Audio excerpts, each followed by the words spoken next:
ecos do além. A vela que nunca se apaga. Meu nome é José Araújo e eu cresci numa fazenda no interior de Minas Gerais, um lugar simples, mas cercado de histórias que arrepiavam até os mais céticos. Não sou muito de acreditar em assombração, mas tem uma história em particular que eu não consigo esquecer, algo que aconteceu comigo e com a minha família. E, até hoje, só de pensar, minha pele arrepia. Eu tinha uns 15 anos quando tudo começou. Nossa fazenda era antiga, herança de gerações. A casa, de madeira, rangia com o vento, e as noites ali eram de um silêncio profundo, cortado apenas pelo som dos animais e pelo vento soprando nas árvores. Minha mãe, Dona Inácia, era uma mulher muito religiosa, devota de todos os santos. Ela sempre acendia uma vela para meu irmão mais velho, Heitor. Eu me lembro claramente da última vez que o vi. Ele estava cuidando dos bois na fazenda, como fazia todos os dias. Heitor era o mais velho, 5 anos mais velho que eu, e sempre foi visto como o herdeiro da fazenda, aquele que daria continuidade ao trabalho da nossa família. Mas para mim, ele era mais que isso. Ele era meu herói. Heitor sempre me defendia, mesmo quando eu fazia alguma besteira. Era como um escudo, protegendo-me do mundo. Nossa relação era mais forte do que só o laço de sangue. Ele me ensinava tudo, desde como lidar com os animais, até como cuidar da terra. Ele tinha uma calma e uma bondade que faziam qualquer um querer estar por perto. Quando o acidente aconteceu, foi como se o mundo parasse. Era uma tarde comum, sem nada de diferente, até que o grito do nosso pai ecoou pela fazenda. Heitor tinha sido pisoteado pelos bois e não teve chance. Quando corri até o campo e o vi caído, o sangue manchando a terra, algo em mim quebrou. Ele era indestrutível, ou pelo menos eu pensava que era. Minha mãe, Dona Inácia, foi quem mais sofreu. O luto dela era silencioso, mas devastador. Ela nunca chorava na nossa frente, mas eu via nos olhos dela, nas mãos trêmulas no jeito como ela se afastava de todos. Ela parou de comer direito, passou a falar menos e sempre se isolava na capela que tínhamos na fazenda, acendendo uma vela para o Heitor toda noite em frente a uma imagem de Nossa Senhora. Eu sabia que minha mãe rezava para ele, mas parecia que, em algum nível, ela também estava esperando algo. Como se acender aquela vela fosse a única forma de se manter conectada ao meu irmão. A chama da vela se tornou o elo entre ela e o Heitor, e de certa forma para mim também. Toda vez que a vela acendia, eu me lembrava dele, como se ele ainda estivesse ali, observando, cuidando de nós.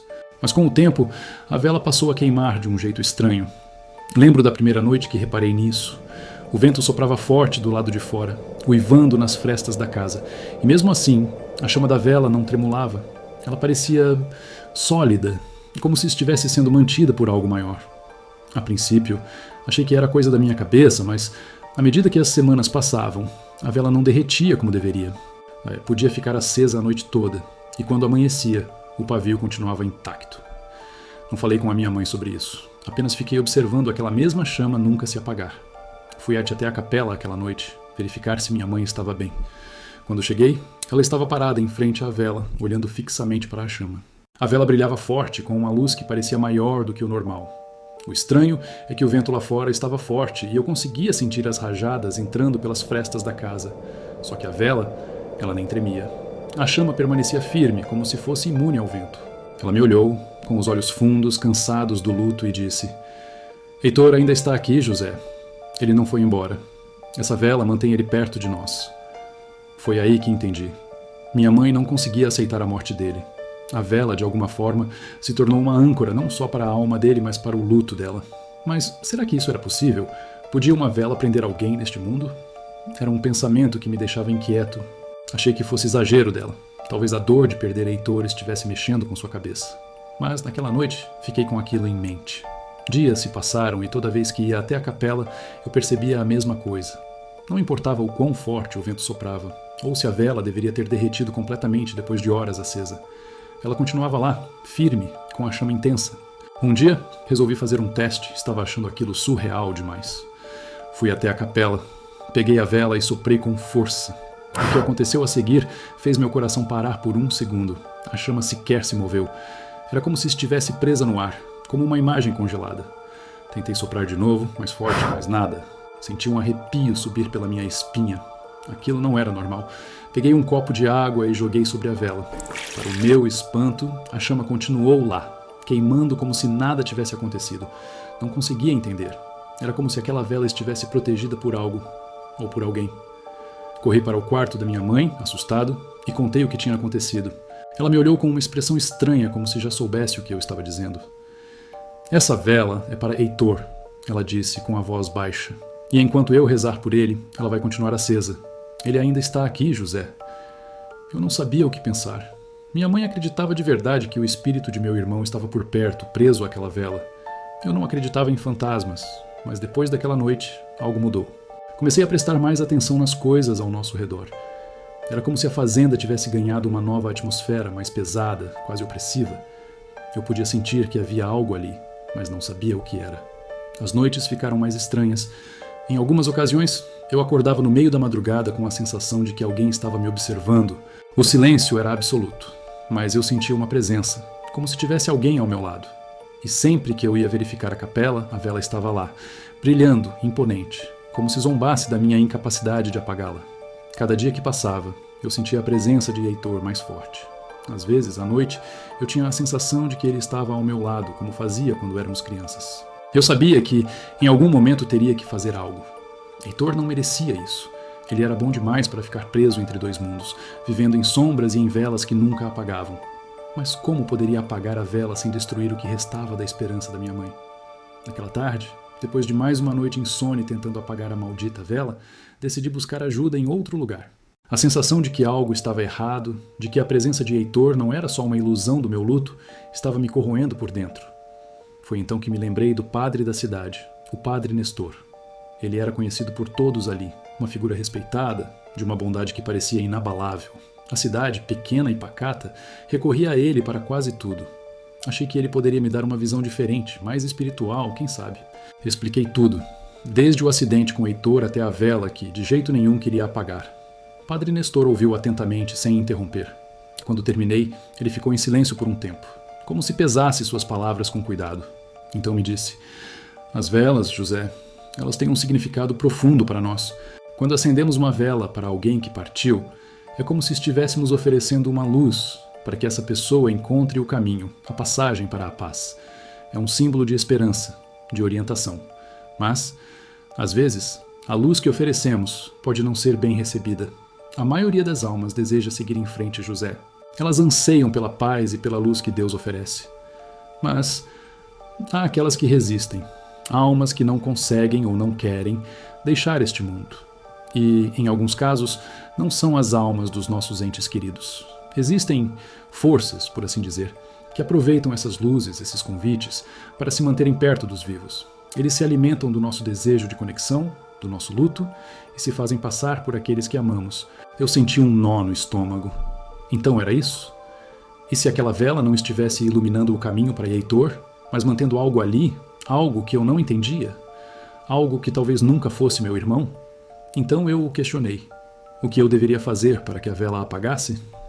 Padre Nestor olhou para mim com uma expressão grave, mas gentil, e disse: "Às vezes, José, é preciso deixar ir. A luz deve guiar, não prender. E se essa vela não se apaga, talvez seja a hora de entender que o que quer que esteja ali não é mais Heitor." Após a conversa com o Padre Nestor, as palavras dele não me saíam da cabeça. A ideia de que a presença que rondava a vela talvez não fosse meu irmão me atormentava. Voltei para casa sentindo um frio na espinha, como se o ar estivesse carregado de algo invisível. Eu não queria acreditar que aquilo poderia ser real, que algo ruim estivesse se passando por Heitor. Nos dias seguintes, continuei visitando a capela, ainda tentando em vão apagar a vela. Cada tentativa parecia mais desesperadora. A chama continuava firme, e a sensação de estar sendo observado crescia a cada instante que passava ali, até que os sinais começaram a surgir. Na primeira noite, ouvi o que parecia ser a voz de Heitor me chamando do lado de fora da casa. Saí em disparada, coração na garganta, mas não encontrei ninguém. Apenas o vento gelado atravessando os campos. Isso se repetiu mais vezes.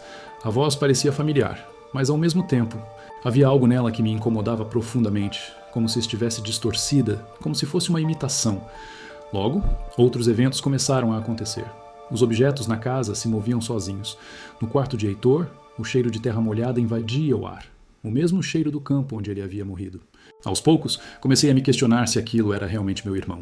O Heitor que eu conhecia era bondoso, tranquilo, e a presença que eu sentia era sufocante, inquietante. Até que algo aconteceu, e eu tive certeza que aquilo que estava ali não era ele.